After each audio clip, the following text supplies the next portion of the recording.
Okay, welcome everyone to Bascom Palmer, and I just want to thank Dr. Alfonso for being here briefly this morning. He has very important meetings that he has to get to, but is taking time out of his schedule to come and be here with us briefly this morning.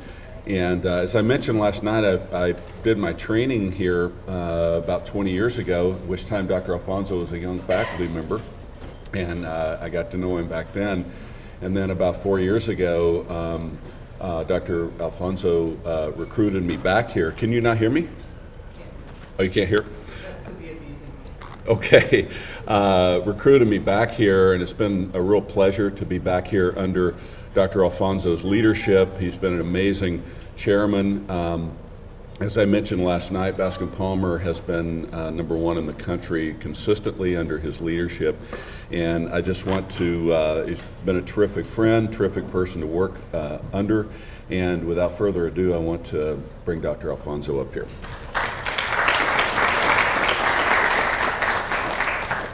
Thank you, Bill, and it's a real honor for me to be here in front of you. Bill said that I had an important board meeting to go to, but this is more important than the board meeting I need to go to. So, and it's because I know that you all are dealing with situations that are a lot more serious and important than listening to a bunch of people complaining at a board meeting about how bad the coffee is.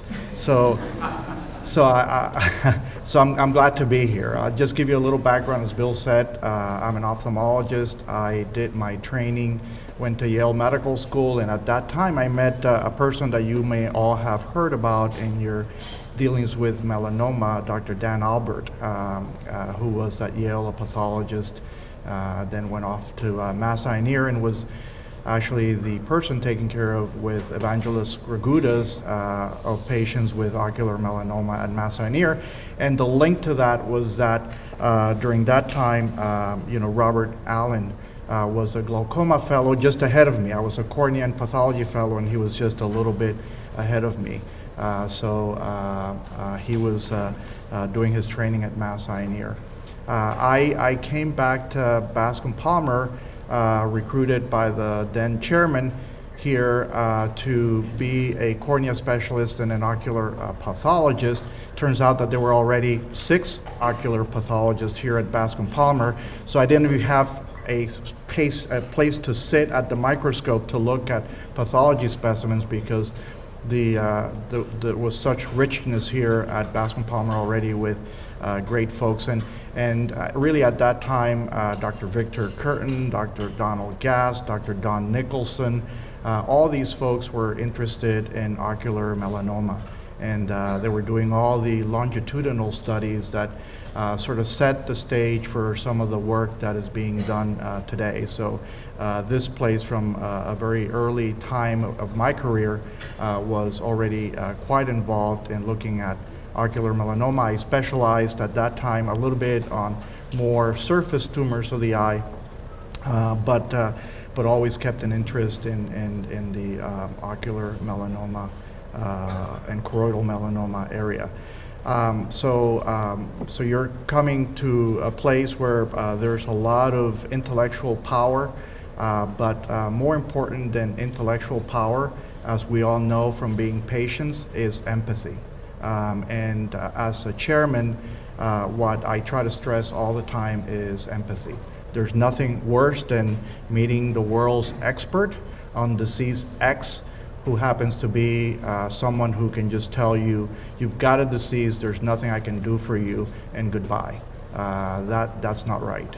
And we as doctors have to really be very empathic with our patients, and not only the doctors, but everyone who deals with a patient. So the moment you walk here, the person who is greeting you at the valet parking, I talk to him, and we all talk to him and say, you're the first hand that stretches out from any one of us at Bascom Palmer. You got to be very empathic to the fact that we're all suffering some disease, and we need to do that.